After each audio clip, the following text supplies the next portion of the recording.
He lost everything: his marriage, his job, his sense of self. All human beings have aspects of the masculine and the feminine in them. Masculine energy, it's the energy of doing and building and assertion. Curled up on the floor between his bed and the wall, he whispered the words, "I give up." But that moment of surrender became his rebirth. Feminine energy is the energy of nurturing, life-giving energy. We all need both, depending on what the moment demands. This is the story of two men who tore down everything they thought manhood was and rebuilt it from the inside out. How do you be a man in a world where men are being demonized, movements to feminize men? So the guys that are going through relationship after relationship and not understanding what's wrong with me, that's a big issue. Have you ever wondered what masculinity even is in the modern era? Are you ready to move beyond the macho bully or the soy boy archetypes? I'm Marc Azoulay, and this is the Men's Therapy Podcast. Together, we'll explore how neuroscience, Jungian psychology, and Buddhist philosophy can transform your life, your marriage, and your business. Are you ready to deep dive into the minds of men? Let's begin.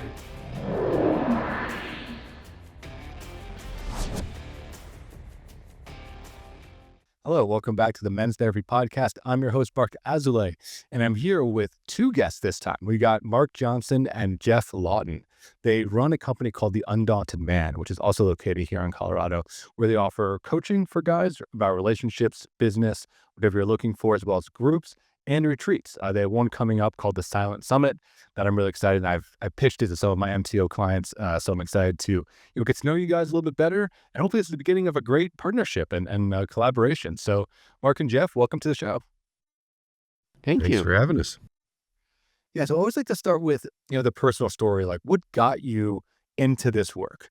And Geoff, how about we start with you? Like what was your journey into men's work and eventually becoming a facilitator? Well, it really began through being a dad. And I had really avoided men and men's work for a long time. And I'd already been coaching for about 8 or 9 years when my son, I have one child who is a boy, a man now. And when he was getting ready to turn 14, a good friend of mine who had been trying to get me involved in men's work for a while offered my son an initiation ceremony to initiate him into manhood at 14. And using the book King, Warrior, Magician, Lover, my friend spent a year with my son Mark, who spells his name the same way you spell yours, Mark. He spent a year working with my Mark to get him ready for this day. And we put together a beautiful initiation day in Durango, Colorado. And at the end of that day, where there were, his grandfather was there, a lot of older men that my son knew through me. It was such an amazing day. And being, an emotional guy, I was a puddle by the end of it and really happy for him. And I realized I never got anything like that. And I was raised by women. I wasn't raised by men. And so I decided, well, fuck, I want this. So I finally agreed to go do the Mankind Project New Warrior Training Adventure weekend, which I had resisted for years. And I went, and it rocked my world 3 ways from Sunday. And that really got me started. I so loved that work. I fell in love with men. Really got that the men I grew up around were not a great representative sample of the potentiality of being a good man. And so I just dove in as fully as I could into MKP's work and then ultimately started with my friend who did the initiation ceremony for my son.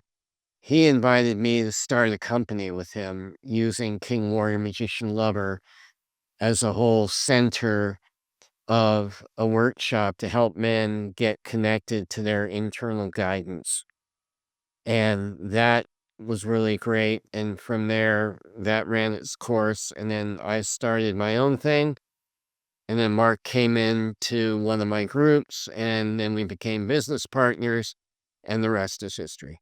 Yeah, there's a lot I want to dive in there. I want to pivot to you, Marc, in a moment, but I'm curious, Geoff, when your friend came to you about this initiation for your son, right? Were you like, what was your impression with that? Because I think for people that are outside of this world, I imagine there might be some anxiety, nervousness, trepidation, being like, what do you want to do to my kid? Like, what's going on? Like, what was your initial reaction? Quite honestly, it was, fuck yeah. I was excited. I was excited for my son, because I love that book.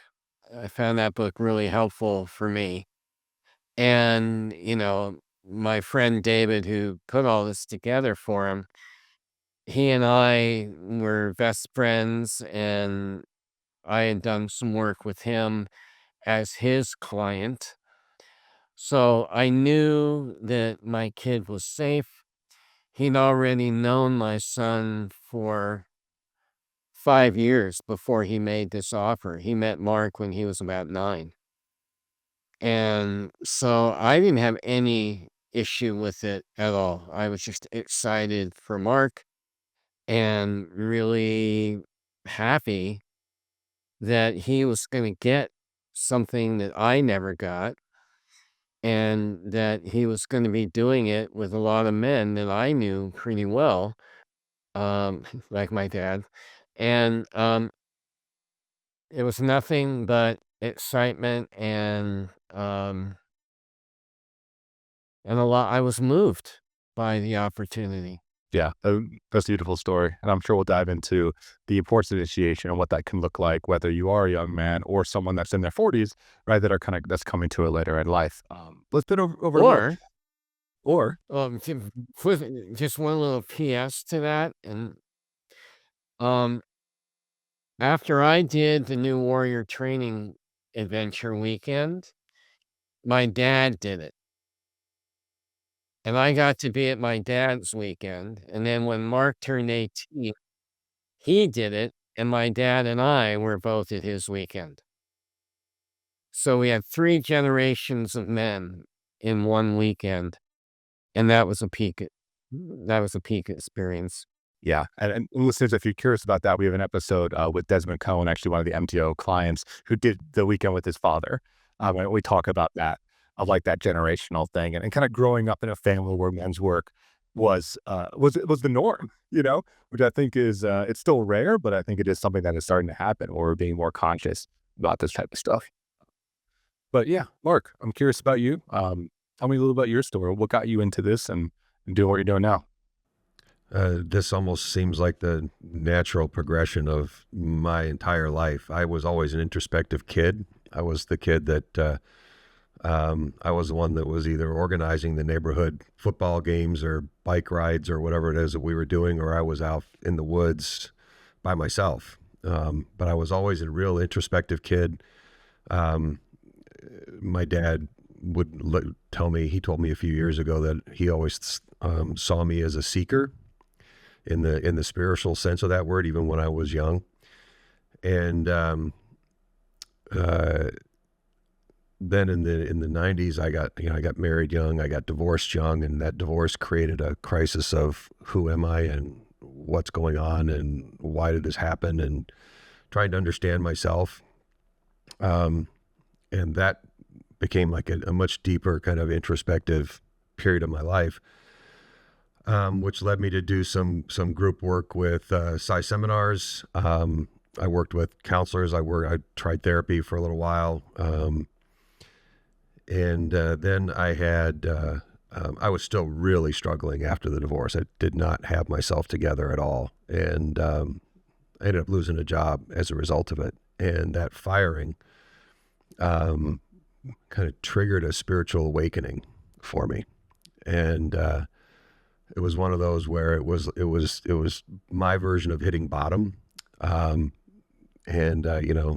they let me go. They walked me out the door the way they do in large corporations, which is normal standard procedure stuff. And then I went home and curled up in a ball on the floor in my bedroom between the bed and the wall, because it was the smallest space I could find. And basically just got on my knees and said, I give up. I don't know. I have done everything I know how to do. I've read every book. I've studied everything. I've explored every theory. I've done all the work that I am capable of doing. I'm at the end of my rope. And so it was one of those moments. And my, I talked to my parents, and my dad gave me a book called Celebration of Discipline. And that was the thing that kicked it off for me. And from the time of reading that book, it put me I was on a absolute tear through every spiritual path that I could find. I spent a lot of years working with a Native American medicine woman. I explored every branch of Christianity and Buddhism that you can imagine. I get a ton of value out of yoga. And every spiritual path has amazing benefits and are all pieces and parts of the whole, in my view. So all of this kind of informed my natural way of being, which was always to help people be the best version of themselves that they could be. I ran a 90-day goal setting program for a company for a while. I naturally rose to leadership positions in every company I ever worked for. I was an adventure travel guide. I guided canoe trips in the wilderness. I did all this stuff, but there's a theme that goes for my entire life, where it's always exploring, going deeper into the nature of things, and then wanting to bring people with me and saying, isn't this the coolest thing ever? kind of thing. Ended up working for myself as a consultant doing fractional CFO work, which is, again, just an extension of that same kind of theme. Met Geoff in 2014, I think. And by 2016, we were in business together and haven't looked back. That's a great story. I like how it highlights, I think the divorce thing and that rock bottom moment is what brings a lot of guys to this work. And I'm so curious about that moment you talked about where you surrendered. It's a theme that we've talked about on this podcast a fair amount. I know we're going to talk about spirituality. We were talking about that a little bit before. But say a little bit about that surrender, because I find that is such a key component. And so many men, we struggle to do that. I've seen so many of my clients and my colleagues just like bash their head against the wall over and over and over again until they're bleeding and they're raw. Well, from my experience, and this has kind of been borne out by my work over the last 30 years, but the problem with being a reasonably smart, reasonably strong guy is you think you got it all figured out. Or if you don't have it figured out, you assume that you can figure it out without surrendering. And that's where I was. And by the time I lost that job, I was hanging on by my fingernails and my toenails. Like I was like, I can do this. I can do this. And it was everything I had. And losing that job was just the straw that broke the camel's back, proverbially. And it really was a surrender in a way that it's very difficult to put in words, because it really was a letting go. But I can't sit here and claim that it was a gracious, enlightened, it's time to let this all go. It was. No, the dam broke. I collapsed, and I think for me, and I think this is true for a lot of people, because I know a lot of men that have had to go through similar experiences. For me, it was that absolute crumbling of the foundation of everything I thought I knew, that allowed me to finally just be open and stop filtering. Stop filtering things that were being suggested to me, or that I was being told, or advice that I was being given, that I would dismiss because I thought I knew better. And in that moment, I stopped dismissing it because I knew from the bottom of my soul that I didn't know better. And it was the greatest gift. If you're enjoying the podcast so far, please hit the subscribe button and leave us a review. Your feedback helps us to reach more men and inspire them to become the best versions of themselves. Thank you for your support. And now back to the show. Yeah, I resonate with that a lot. I mean, that was a big part of my journey too, was I just had this like grandiosity that I think I thought that, I could figure everything out by myself, which is not true.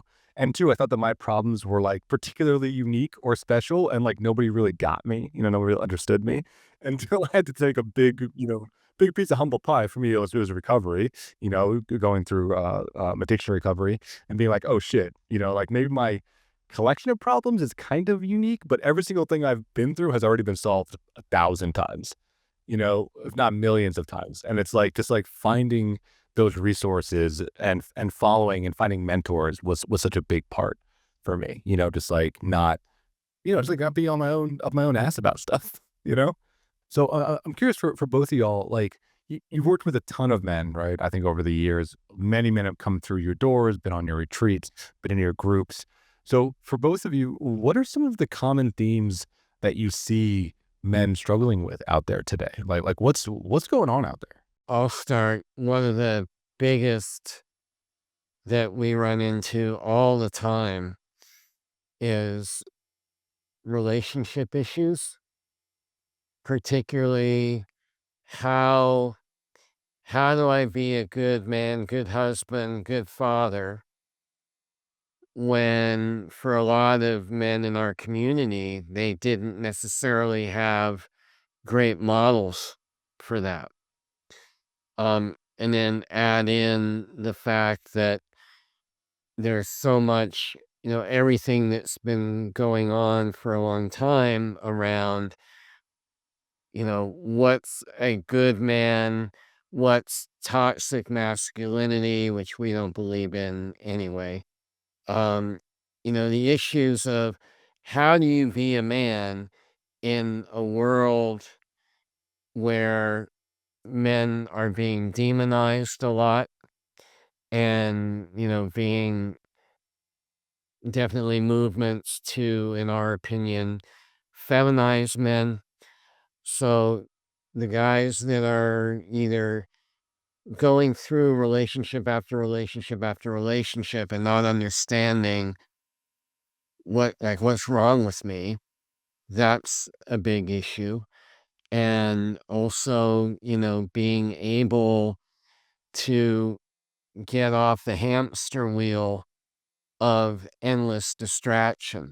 A lot of our guys have good jobs, good careers, and they're either bored shitless or, they've done what they're supposed to do and they're still not feeling much contentment in who they are. And so they're trying to figure out who they are as well. Those are a couple that, come right to my mind. Yeah, I think that the identity thing is huge, right? I mean, so many of the guys I work with, I think like the older generation, like boomer generation, they just kind of, they're like, I don't know what I am. I know I'm not a woman, right? Someone could be the opposite of that. I think like my generation and Gen Xers, right? The millennials, Gen Xers, we like looked at them more like, I don't know what I am, but I'm not that. I'm not the boomers. I'm not like this kind of cut off, stoic dude.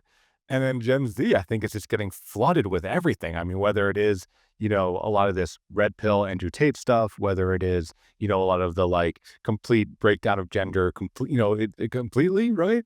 Like I said, the feminization of men. I think it's really confusing to be a man right now. Yeah, that we run into that. I mean, that confusion is exactly the right adjective to use. That's what most of the men, either consciously or unconsciously, are struggling with, because so much of the messaging on social media and in the popular media, mainstream media, hell, even Disney movies, basically is that, women are good, men are bad. I saw a great bit the other day. I can't remember who, I wish I could remember who did it, but they were talking about how even in sitcoms, which is just about the most American thing ever, but even in sitcoms since the late 80s, early 90s, the women are always cast as competent, problem solving, and the husbands are always cast as bumbling morons, and with long-suffering wives that have to tolerate their husband's idiocy.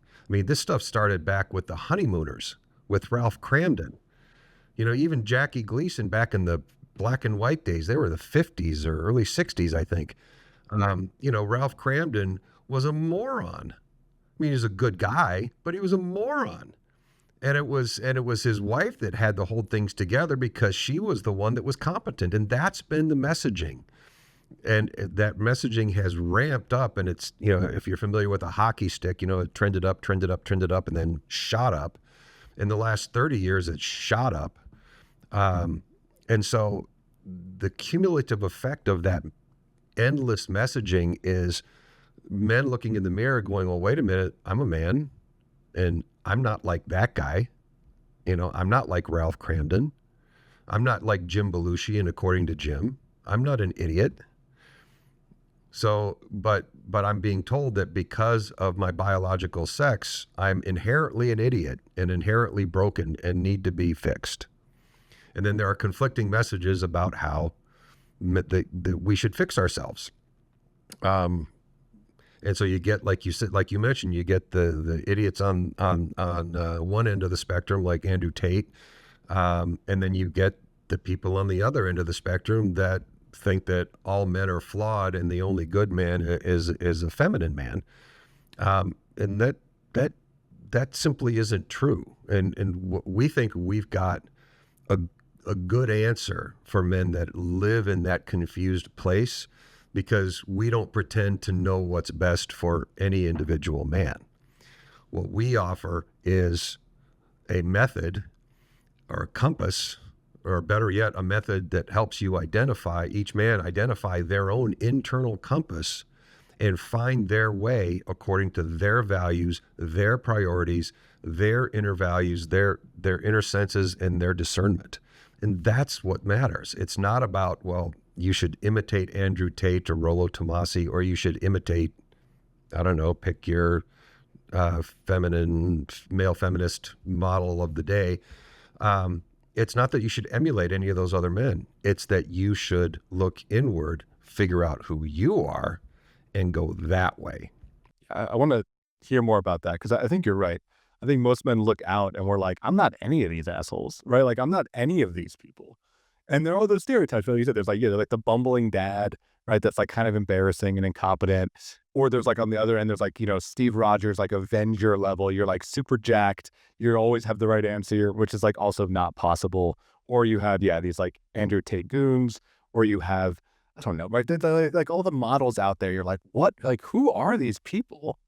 And I don't want to be any of them. So I want to hear more about you said that inner compass model, because I do think masculinity has to be generated from within. That is masculine in and of itself, right? Is like having your own fire, not basing it from external circumstances.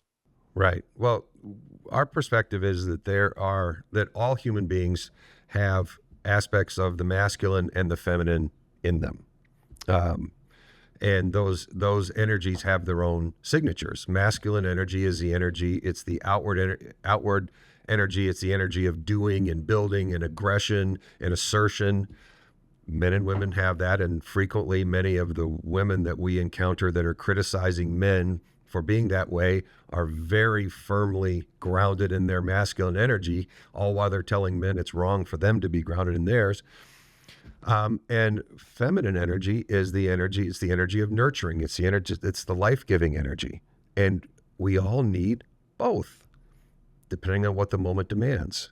And the most competent humans are those that can flex to either going into their masculine or going into their feminine, whatever the moment requires.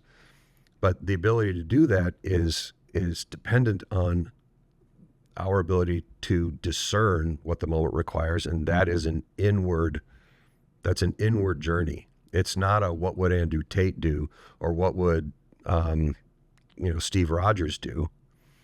It's what would I do? And where we guide our men towards to answer that, what would I do? Going back to discernment and spiritual discernment specifically is, because we're all, at least my contemporaries, I was raised to, have your heroes or have your role models and try and be like them, which, gets the whole external locus of control dynamic set up. And we really encourage our guys to get reconnected, because when we're kids, we're very connected to our gut, our intuition, our heart, whatever term you want to use. And we lose that as we grow up, a lot of us. So to be able to reclaim, rediscover, and then reclaim that still small voice inside of each of us that is, in Marc's and my view of things, really is the direct link to each of our own individual spirits. And our spirit is never going to steer us wrong. Our ego can be pissed off about where it's pointing us to. Not that that's ever happened with Marc or I, but this is what we hear. And so this is a part of why we created the Silent Summit retreats, is in our own, more for me, I think, than for Marc, because he grew up being in the outdoors. I did not. I grew up in the city, in the suburbs, and no dad around to take me camping or things like that. So me in the outdoors was pretty much limited to eating popcorn at the drive-in. Watching Disney movies that began conditioning me in a certain way. So we really thought from our own experiences that getting out in nature and getting unhooked from all the distractions, particularly, electronic screens, any number of distractions that we all know, and just relearn how to listen to your inner voice, listen to your body, and what's it trying to give you in the way of guidance. And that's really what we're talking about when we say discernment, is being able to discern between internal knowing, internal direction, internal intuition versus externally oriented and referenced, ever changing, oh, you're good if you do this, you're bad if you don't do that. And here's the kind of man you really should be. And Marc and I both are adamant about the fact that, we men have a lot in common and we have good wisdom that we could share. But the minute any one person, male or female, tells either of us, well, this is what you should be doing, this is what you should be thinking, this is how you ought to be behaving, this is the way to be the best man, we're like, well, to quote my dad, fuck you very much. Yeah, yeah. I think that's true, right? I think like that preaching and the dogma, I think, turn a lot of men off. I think it turns a lot of men off to spirituality in general. So I want to bring it back to y'all and talk about like, how do you develop spirituality in 2025? When I think when cynicism is rampant, there's an overabundance of information. I think there's a lot of tension out there in the world. And we were talking a little bit before the show of how these are skills, right? These are skills, these are technologies that you can learn. I think a lot of guys are, kind of distant from spirituality because they think either you kind of have it or you don't. Either you are a spiritual person or you're not, or they had bad, experiences with the church. But I'm curious for each of you, like, how do you build this tactically, and why, I guess? So how do you do it, and why would you? What's the point of all this kind of spiritual stuff you're talking about? We call ourselves a spiritually grounded organization, but we are absolutely path agnostic. All of our groups have people from every spiritual path you can think of, from no spiritual path to fundamentalist Christian, and they all get along just fine. And because, well, one, we don't argue religious dogma or religious doctrine, but we focus on the essential truth that exists from our view, across all religions and all spiritual paths. And so there's enough common ground between all of them that we don't have to put ourselves in a position of advocating for one path or another path. In terms of helping people onto a spiritual path at all, especially in light of cynicism, I mean, that's actually the easiest thing in the world, because when people come to work with us, they're looking for something new. They're looking for a change. And the way they've been living isn't working for them. And so it's not very difficult, whether the person is spiritual or non-spiritual, religious or non-religious, to just say, hey, we just ask what's working, what's not working. And there's a gap there. A lot of times men will come in thinking that something's working for them, and it really isn't. Not because they're not doing their very best, but just because they're not interpreting their results maybe clearly. And the reflection they get from us and the other men in the group helps them open to other possibilities. And particularly for atheists or people that are agnostics, they're militantly anti-religious, that's an easy objection to overcome, because all you have to do is say, have you ever experienced intuition? And everyone says yes, because everyone's experienced it. And I said, well, that's spirituality. And you can build on that. And now that we've been operating, Geoff and I have been operating together for 9 years, and we've been doing work individually for, I don't know, since the 90s, I guess, decades. We have enough track record built where we can just point at other men and say, tell your story. And when those other men can tell their stories, or I tell my story, or Geoff tells his story, I tell my surrender story, and then my pathway through all the various Christian religions and Native American religions and all this other, and the common truths that exist in all those things they're superpowered. Honestly, it's like the cheat code to life, because it's just it's a matter of fine tuning that inner listening and fine tuning that discernment. Geoff mentioned, and this is the most important thing, the key benefit of learning excellent discernment is so that you can tell the difference between the ego voice, which is it's totally based in our psychology and is almost always going to lead us in the wrong direction, and our inner knowing, our inner voice, which is separate and distinct. The ego voice likes to mimic that inner voice, likes to drown it out. But when you learn to tell the difference, and you learn to follow that inner voice, you learn to follow that inner knowing, problems begin to resolve themselves in many ways. We still have to take action. We still have to do what we need to do, but we're taking that action from a place of knowing, which reduces anxiety, reduces fear, reduces depression, increases confidence, increases internal strength, increases mental health. There's no downside to it. And we've developed through practice, we help men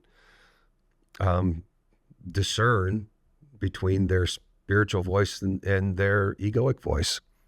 And I'll tell you one thing, I know I'm droning on here a little bit, but this is an important point. One of my earliest forays into spiritual seeking was through the traditional Quakerism. And I don't know if you're familiar with traditional Quakers, but when they meet in the meeting house, which is their version of a church, their meetings are silent. And their spiritual communities are run on subjective consensus. So meetings begin and end based on what they call the sense of the meeting. So nobody pays attention to a clock. We all just would go in and we would sit down and we would be together and we would just sit together, men, women, children. And if anybody felt moved to speak, they would stand, they would speak whatever was on their heart, and they would sit down. And we would sit there until we knew the meeting was over. And then we would stand up and we would leave. And so that it's unbelievably powerful. But that group discernment technique is very useful, and we employ that in all of our men's groups. I mean, anybody can, like, I might be able to fool you, you might be able to fool me,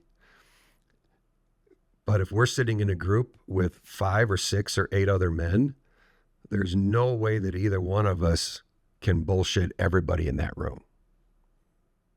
And that's the value of sitting in circles, sitting in groups with men, and that you can trust and that are committed to telling the truth and seeking the truth. It's an incredibly powerful tool to help all of us fine-tune our inner compass. The way that you put it, Mark, in your question is, how do you do spirituality in 2025? In some ways, I think that you do it the same way it might have been done in 1025.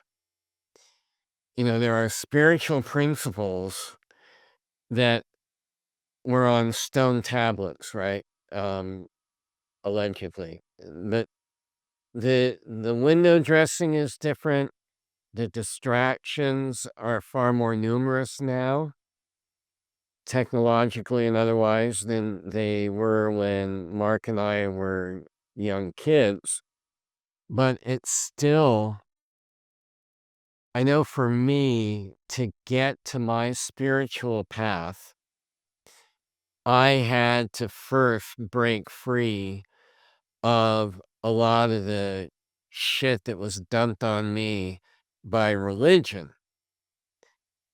So we do our best to be really clear with men in our community are looking at trying this out.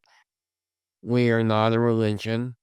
We don't, you're entitled to have whatever religion works for you, but we are really about connecting to your spirit and to oneness, the divine truth out there that doesn't require you to be one thing or one way or another. There's a kind of universal truth. And to be able, I had to really do a lot of healing from baggage I had with the church I was raised in. And I didn't know until I was 36, 37. I didn't realize that I totally threw, I'm going to use the word God, that's the word that works for me. I was throwing God out with the bathwater of the church, the human institution of a church, of an organized religion. And once I was able to get that out of the way, it allowed me to reconnect to my divine connection that I'd completely forgotten having even as a little boy.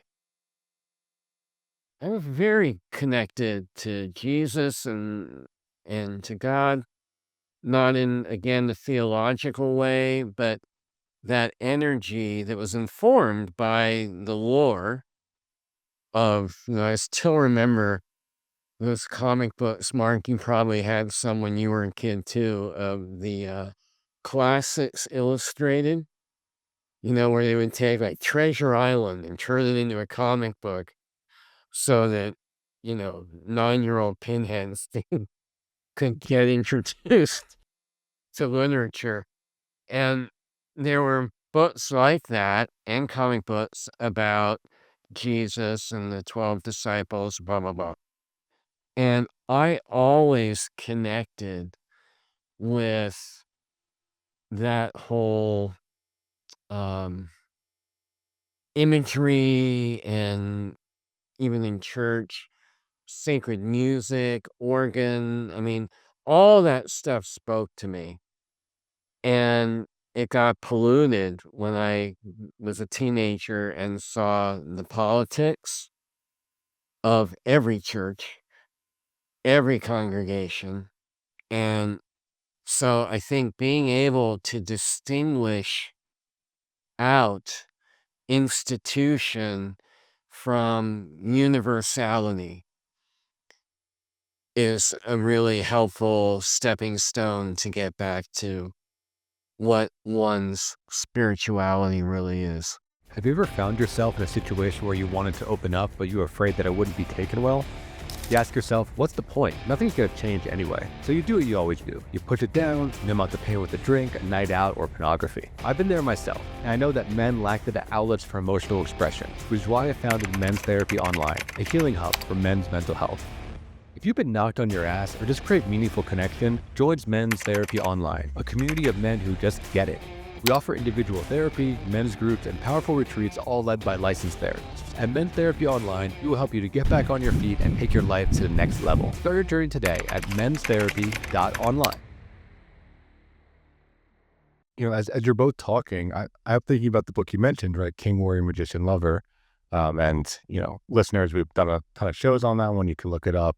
That was our most recent book club. You can look up reading guides, all that kind of stuff we have on the website.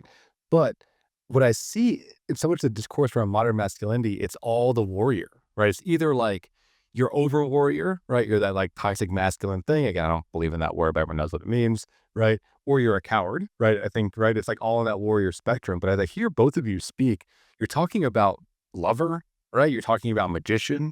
You're talking about king, having some level of ownership and structure. So can you speak to that a little bit? Because I think for the average guy, I know certainly for me, I was raised certainly in a warrior culture. It's hard to even understand that there are different ways of like being, or there's different channels or ways of learning or ways of being in the world. I think so many guys were just stuck in that warrior, like, harder, better, faster, stronger, or I'm a pussy, right? Like you're just in that kind of constant oscillation between, am I a good enough warrior or not? Well, I'll say that when I was leading with my friend David that I mentioned earlier, when we were doing workshops with men around King, Warrior, Magician, Lover, one thing that really helped ground it in modern day, oh yeah, I can get it, was King, we used the word purpose.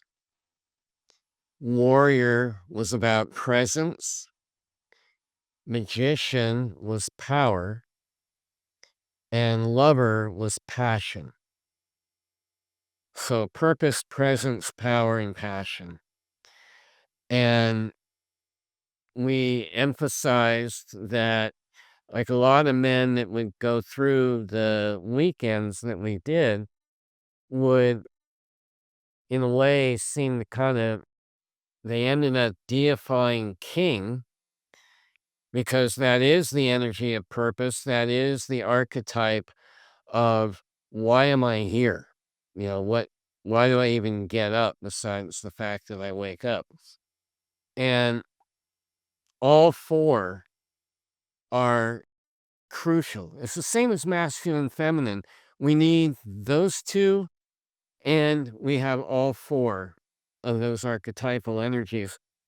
And learning how to discern the difference between the four, including how they show up bodily, how you embody each of those energies, but also what are their strengths, what are their weaknesses, and what are the real light with a capital L, the light side of each of those, and what's the shadow or dark side of each, because they all have shadow. So converting it into language that any guy can get and drawing it, showing examples of each of those energies at work in normal it was 20th century when we started, but 21st century life, you can point to somebody like a Martin Luther King or a Gandhi, that's such an obvious king type of energy, and guys could get that, like people who literally gave their life for something that was bigger than them, that they believed in, that passionately. Or plenty of examples of where you can show, like, a lot of social media influencers that are masterful magicians, but you can't find a king to save their ass in what they're putting out there. They're just trying to get likes and clicks and all that. And if that's your life purpose, no offense, anybody that might think that, but you're fucked. And you can give examples of where we connect with lover and the warrior. I agree with you, Mark A. You're there's it's swung a lot from maybe being so over warrior 50, 60 years ago, where, we don't deny that there have been plenty of men who behaved really badly. And we're not blind to, the harm that men have done historically. But we also don't believe for a moment that history has to govern how you show up now. So there's a swing from, kind of the Ralph Cramden, who was a moron, but to compensate for his idiocy and the fact that he was played by a big fat guy, he would, one more Alice and it's one to the moon, right? So threat of physical violence. It's slung to the sensitive New Age guy paradigm that I was a card-carrying member of throughout the late 70s to the early 90s. And now I think we're trying to find the middle, where men are really, really great at what men are really great at. Women are really great at what they're really great at. And to be great at any of it, you need both your masculine and feminine energy. Yeah, the only thing that I would add is I think that the king, warrior, magician, lover paradigm, it's a great model. And the way when I speak to that model, and I was never as immersed in it as Geoff was. But I did Geoff's weekend several, 10, 11 years ago now, and read the book. It's still a very useful model to use, and that inner voice, that inner listening that we help men discover maybe for the first time, or at least help them learn to find it consistently.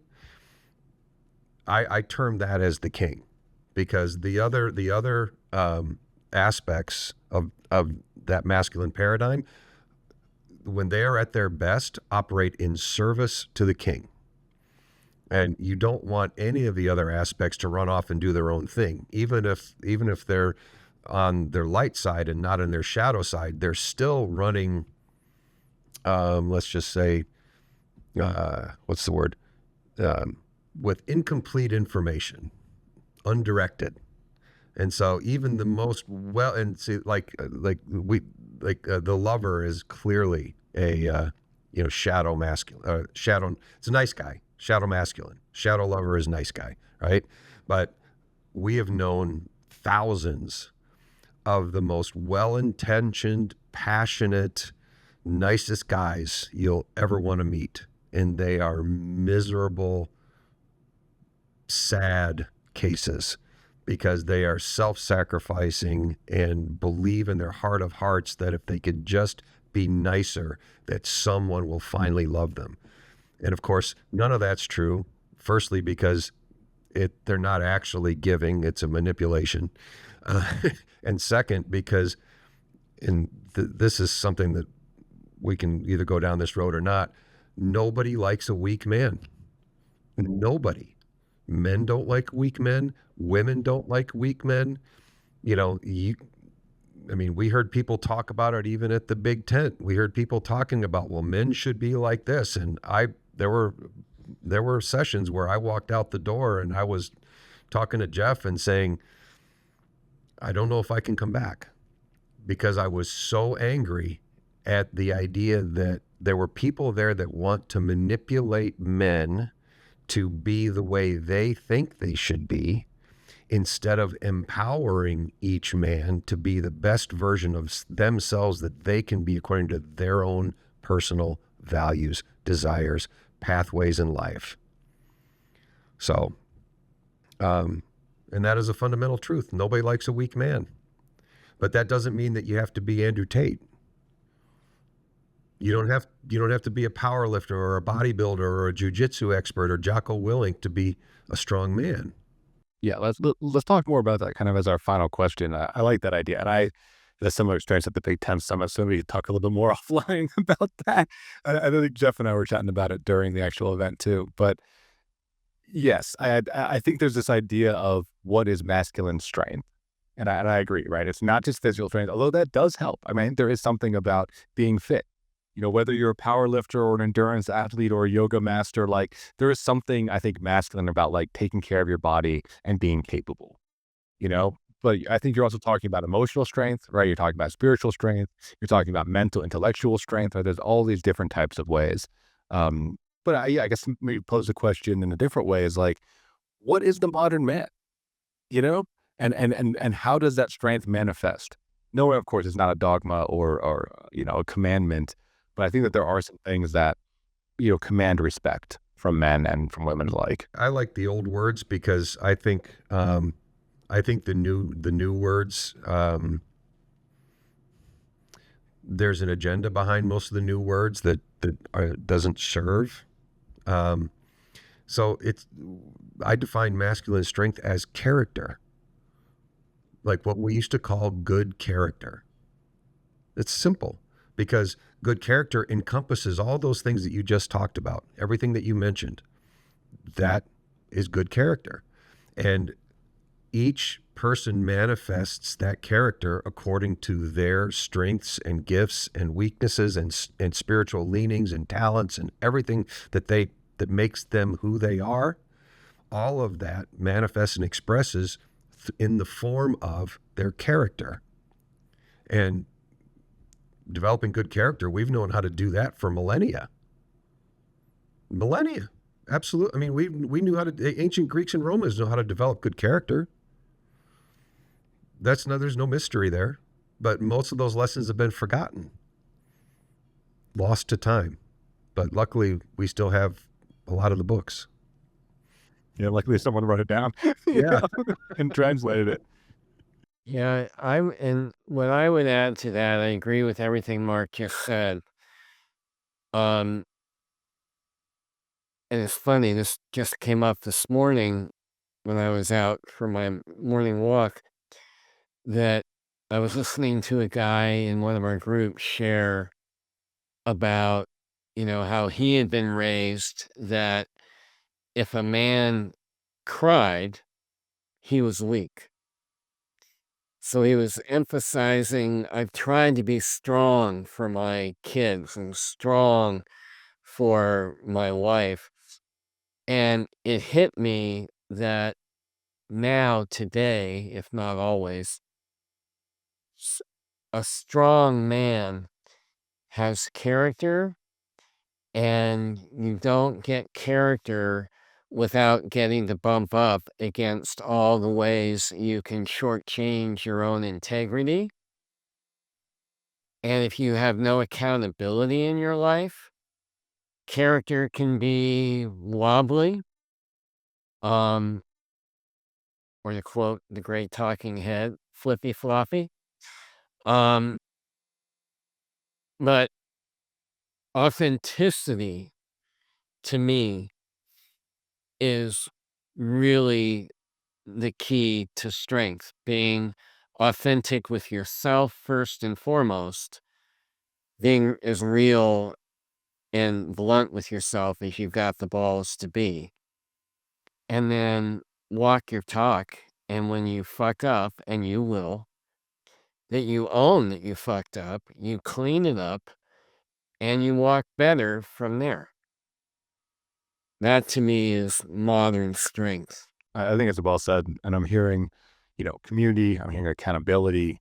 What I say a lot to my guys is like, especially in the modern world, you have to bring challenge into your life, because I think it's very easy to be lazy and complacent, and I know that your organization provides all of those.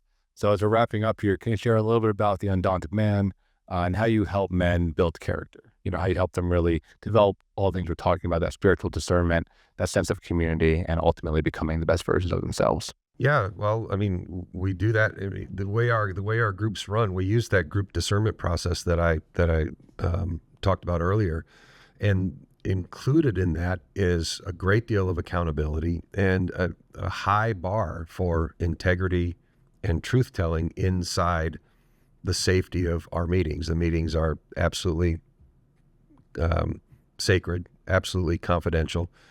But we bring men into the meetings. We try to keep the meetings to 8 to 10 at the max, because we like everyone to be able to have a chance to speak at every meeting. But men talk about what's top of mind for them. We don't have a curriculum. We have a framework from which we operate, because it's important in our view to meet men where they're at, and the framework allows us to work with men at different points in their life. So we can have very successful executives and entrepreneurs and athletes and guys that are barely scraping by on minimum wage and that are 50 pounds overweight in the same group, and it still works because the framework is the same. It actually works better for us. What we found is because that guy that's just scraping by is going to benefit from the wisdom of the experience of the entrepreneur or the executive. And the executive benefits not only from offering their wisdom and support, but also as a remembrance to keep them humble. So there's no sense of better than. There's no sense. So we're all kind of one community there. And so we have meetings twice a month, and then we also use an app, like a video chat app called Marco Polo, in between meetings. And we encourage men to post there in there as often as they would like. And then we encourage interaction. So essentially what happens is we have the meetings, and then the meetings, there's continuity in between the meetings because of the sharing in the Marco Polo app, and because it's a video app rather than just texting. Text is only 7% of our communication. So because it's video, you get vocal intonation, you get body language, you get all that stuff included. And so it ends up, we have a guy owns a trucking company, has had the worst streak of luck I've ever heard of for a business owner. Like every piece of equipment he owns is breaking on him right now. And so he's in Marco Polo like every other day. Yeah, this happened, and it's not like a complaining thing. It's here we go again. And guys are jumping in, offering, support and encouragement and whatever else we can do. But, and it helps him. It helps him deal with what he's got to deal with, because he can come in, he can show anger without being punished for it. He can show any emotion that he's feeling. We have men cry. We have men laugh. We have men make dirty jokes. We have men being as bawdy as they want to be, like a locker room. Whatever, all of it is okay. And that continuity creates community. And in these days when people are so separate and siloed and behind their phones and their computer screens and in their cars, there's massive value in that community. Makes all the difference in the world from other men's groups I've been in the past, is engagement. And that's why we picked Marco Polo. We didn't always do that. It wasn't around when I first started the group years before Mark came along. Engagement makes all the difference in the world. And so to have a high level of engagement between meetings also helps the men get closer to each other, like real friendship, real brotherhood has a lot to do with why a lot of guys in our groups hang around we have some men that have been with us for a decade because they keep getting challenged, and we keep accentuating and emphasizing and occasionally kicking proverbial posteriors to get engaged. And they're seeing real change in their life, real results. So all that, I think, adds up to our secret sauce. Well, guys, thank you so much for being on the show. I think we're just scratching the surface of this conversation, so I imagine you two will be back for another episode or on one of our monthly roundtables. I think there's a lot of wisdom here on the show right now. So as we're wrapping up, where can people find out more about you and your organization online? Undaunted.man.com. Everything's there.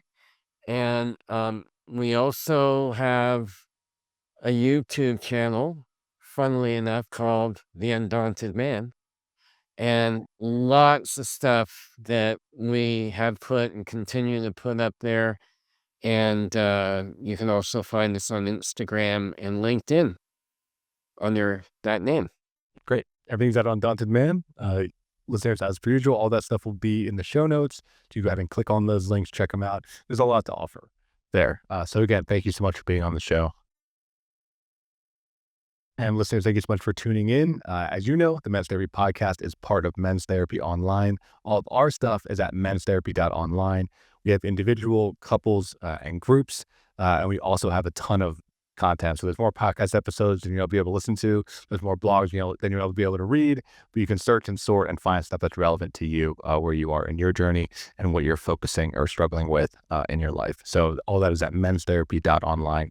And thank you, listeners, for tuning in. We'll see you next week, another episode of the Men's Therapy Podcast. Thanks for tuning in. If you enjoyed today's episode, please subscribe and leave a review.